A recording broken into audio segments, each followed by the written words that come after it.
क्या आपको भी लगता है कि लोग आपकी इज्जत नहीं करते और हर जगह आपको नज़रअंदाज कर दिया जाता है? तो याद रखें, कसूर लोगों का नहीं, आपकी अपनी कमज़ोरी का है। अल्लामा इकबाल ने इस कड़वे सच की जो हकीकत बताई है वो आपकी आंखें खोल देगी। दुनिया हमेशा उसी को दबाती है जो खुद झुकने के लिए तैयार होता है। जब आप दूसरों के सामने अपने वक़ार का जनाजा निकाल देते हैं तो लोग आपको बेकार समझने लगते हैं। इकबाल फरमाते हैं, खुदी को कर बुलंद इतना कि हर तकदीर से पहले खुदा बंदे से खुद पूछे, बता तेरी रज़ा क्या है।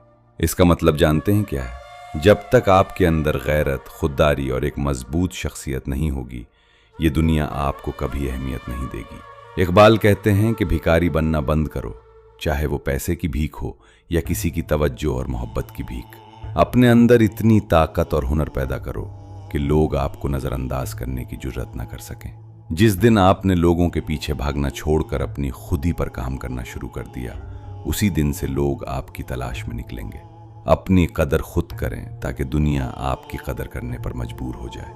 अगर आप भी अपनी खुदी को बेदार करना चाहते हैं तो कमेंट में शाहीन लिखें और इस खुददार कारवां का हिस्सा बनने के लिए अभी सब्सक्राइब करें।